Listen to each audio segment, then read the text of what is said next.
ہمارے channel Urdu moral story میں خوش آمدید۔ ہمارے چینل سے روزانہ آپ کو سچی اسلامی کہانیاں سنائی جاتی ہیں۔ ان کہانیوں میں کوئی نہ کوئی ایسا سبق چھپا ہوتا ہے جو آپ کی زندگی سنوار سکتا ہے۔ آج کا واقعہ بھی ایسا ہی ہے۔ چلیے سنتے ہیں آج کی کہانی۔ ایک روز میری بچپن کی سہیلی ہیرا نے اپنے شہر سے کال کی اور کہا، سائمہ، میرے بھائی فائز کو ایک محکمے میں ملازمت مل گئی ہے۔ اسے ٹریننگ کے لیے تمہارے شہر بھیجا جا رہا ہے۔ کیا وہاں ٹھہرنے کا کوئی انتظام کر سکتی ہو؟ میں نے ابو سے بات کی۔ وہ بولے، بیٹی، ہمارا لڑکیوں والا گھر ہے۔ اپنے گھر میں کسی غیر نوجوان کو نہیں ٹھہرا سکتے۔ برابر میں زرینہ رہتی ہے۔ وہ اکیلی ہیں اور اچھی خاتون ہیں۔ میں ان سے بات کرتا ہوں۔ کچھ دن پہلے انہوں نے مجھ سے کہا تھا کہ وہ اکیلی ہوتی ہیں اور انہیں پیئنگ گیسٹ کی ضرورت ہے۔ ان کا پورا مکان خالی پڑا ہے۔ وہ خود ایک کمرے میں رہتی ہیں۔ شاید بات بن جائے۔ زرینہ فرید ایک ادھیڑ عمر خاتون تھیں۔ کافی عرصے سے تنہا رہ رہی تھیں۔ مطلقہ تھیں۔ اولاد کوئی نہیں تھی۔ صبح آفس چلی جاتی، 2-3 بجے دوپہر تک لوٹ آتی۔ محلے میں سلام دعا سب سے تھی، مگر کسی کو گھر نہیں بلاتی تھی۔ ہمارا گھر چونکہ ان کی رہائش سے متصل تھا، لہٰذا اکثر آفس جاتے ہوئے ان کا والد سے سامنا ہوتا تو وہ سلام دعا کر لیتے۔ والد نے زرینہ آنٹی سے بات کی۔ انہوں نے کہا، کیوں نہیں، آپ فائز صاحب کو بھیج دیں۔ اگر آپ کے مہمان مجھے مناسب لگے تو پیئنگ گیسٹ کے طور پر انہیں کمرہ دے دوں گی۔ میں فون پر ہیرا کو آگاہ کر چکی اور پتہ بھی لکھوا دیا۔ اگلے روز شام کو اس کے بھائی ہمارے گھر آ گئے۔ والدہ میری سہیلی کے بھائی کو لے کر آنٹی کے پاس گئیں۔ انہوں نے والد صاحب اور فائز کو اپنے گھر کے ڈرائنگ روم میں بٹھا دیا۔ چائے وغیرہ سے توازے کی۔ والد نے فائز کا تعارف کروایا اور کہا، اس کے چال چلن کی ضمانت میں دیتا ہوں۔ اسے 6 ماہ کے لیے ایک کمرہ درکار ہے۔ زرینہ آنٹی نے 2-4 باتیں فائز سے پوچھی اور پھر دونوں کے درمیان والد صاحب کی موجودگی میں معاملات طے ہو گئے کہ ناشتہ اور رات کا کھانا وہ مہیا کریں گی، رہائش کے لیے ایک کمرہ دیں گی جس کی صفائی ستھرائی کی ذمہ داری بھی ان کی ہوگی۔ کرائے کے علاوہ ناشتے اور کھانے کے اخراجات البتہ علیحدہ ہوں گے۔ انہوں نے جو رقم بتائی، فائز نے فوراً تسلیم کر لی اور شام کو اپنا سامان لے کر ان کے گھر میں قیام پذیر ہو گیا۔ زرینہ آنٹی کی عمر 40 سال کے لگ بھگ تھی۔ قدر فربا لیکن شکل و صورت اچھی تھی۔ با اخلاق اور شفیق خاتون تھی۔ اپنے کام سے کام رکھتی تھی۔ فائز کو ان کے یہاں کوئی مسئلہ درپیش نہیں ہوا، کیونکہ ٹریننگ سینٹر سے واپسی پر جب وہ تھکا ہارا آتا تو اسے دیکھنے کو ٹی وی اور کھانے کو گھر کا صاف ستھرا کھانا مل جاتا۔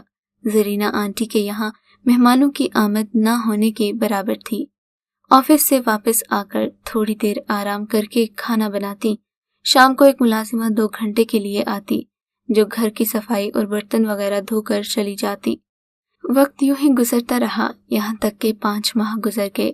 صبح سے بادل چھائے ہوئے تھے، شام کو بوندا باندی ہونے لگی اور پھر رات تک موسلا دھار بارش میں بدل گئی۔ زرینہ آنٹی اپنے کمرے میں تھی۔ فائز بھی سونے کی تیاری کر رہا تھا۔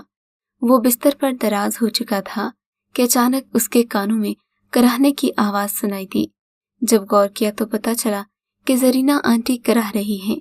اپنی محسنہ کی آواز سن کر وہ کمرے سے باہر نکلا۔ پتہ چلا کہ زرینہ آنٹی باتھ روم میں سلپ ہو گئی ہیں۔ فائز نے پکارا، زرینہ آنٹی، آپ کہاں ہیں؟ خیریت تو ہے؟ میں یہاں باتھ روم کے فرش پر پڑی ہوں بیٹا، اٹھ نہیں سکتی، میری مدد کرو۔ جھجکتے ہوئے فائز باتھ روم کے فرش کی طرف گیا۔ وہ وہاں نیچے پڑی ہوئی تھی۔ فائز نے سہارا دے کر اٹھایا اور انہیں بستر تک لے آیا۔ وہ شدید تکلیف میں تھیں۔ کیا آپ کو ہسپتال لے چلوں؟ اس نے کہا۔ اتنی بارش میں یہ ممکن نہیں ہے۔ تم ایسا کرو، الماری سے مجھے درد والی دوا اٹھا دو۔ میری کمر اور ٹانگ میں چوٹ آئی ہے، میں ہل بھی نہیں سکتی۔ فائز نے الماری سے دوا کی شیشی نکال کر انہیں دی اور کہا، آنٹی، آپ اس دوا سے ٹانگ کی مالش کر لیں، کچھ دیر میں درد کم ہو جائے گا۔ یہ کہہ کر وہ نکل گیا۔ رات 11 بجے کے قریب ہمارے گیٹ پر لگی گھنٹی بجنے لگی۔ والد نے دروازہ کھولا تو سامنے فائز کھڑا تھا۔ خیریت نہیں ہے جی، خالہ جی کو بلانے آیا ہوں۔ فائز نے کہا، زرینہ آنٹی غسل خانے میں گر گئی ہیں، انہیں شدید چوٹیں آئی ہیں۔ میں ابھی تمہاری خالہ کو بتاتا ہوں، ابو نے کہا، بلکہ تم چلو، میں انہیں لے کر خود آتا ہوں۔ والد نے اندر آ کر امی کو جگایا اور ان سے سارا معجزہ بیان کیا۔ امی جان نے جلدی جلدی دوپٹہ لپیٹا، سلیپر پاؤں میں ڈالے۔ والد نے مجھے چھتری لانے کو کہا، خود برساتی پہن لی۔ وہ امی جان کے ہمراہ گیٹ تک گئے کہ فائز دوبارہ آ گیا اور اس نے گیٹ پر ہی والد کو روک دیا۔ انکل، آپ لوگوں کی ضرورت نہیں ہے، آنٹی سو گئی ہیں، ان کی آنکھ لگ گئی ہے، جگانا ٹھیک نہیں ہے، آپ سو جائیے، ضرورت ہوگی تو فون کر لیں گی، میں فون ان کے پاس رکھایا ہوں۔ فی الحال میرے سونے کا بندوبست آپ کو کرنا ہوگا، میں آپ کے گھر ہی رات سونا چاہتا ہوں، اگر لوٹ کر گیا تو کھٹکے سے ان کی آنکھ کھل جائے گی۔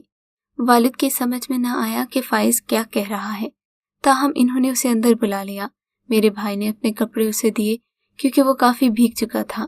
اس رات فائز میرے بھائی کے کمرے میں سو گیا۔ صبح وہ دفتر نہ جا سکا کیونکہ رات بارش میں بھیگنے کی وجہ سے اسے بخار ہو گیا تھا۔ البتہ امی جان زرینہ آنٹی کے گھر خیریت دریافت کرنے چلی گئیں۔ وہ بستر پر پڑی تھی۔ کہا کہ میں اب ٹھیک ہوں، آپ لوگ زحمت نہ کریں، البتہ فائز کا سامان لے جائیں کیونکہ میں گھر بند کر کے ہفتہ بھر کے لیے اپنی ایک عزیزہ کے گھر جا رہی ہوں۔ یوں بھی فائز کا معاہدہ ختم ہونے والا ہے، اب اسے مزید میرے گھر پر رہائش کی ضرورت نہیں رہے گی۔ والدہ نے آ کر والد کو بتایا۔ وہ بھائی کے ہمراہ گئے، فائز کا سامان سمیٹ کر لے آئے۔ ابو نے بھائی سے کہا، چند دن کی بات ہے، بہتر ہے کہ یہ میرے کمرے میں رہ کر کاٹ لے، یوں بھی آج بخار میں بے ہوش پڑا ہے، دفتر بھی نہیں جا سکا۔ 10 روز فائز ہمارے گھر رہا اور پھر اپنے شہر چلا گیا۔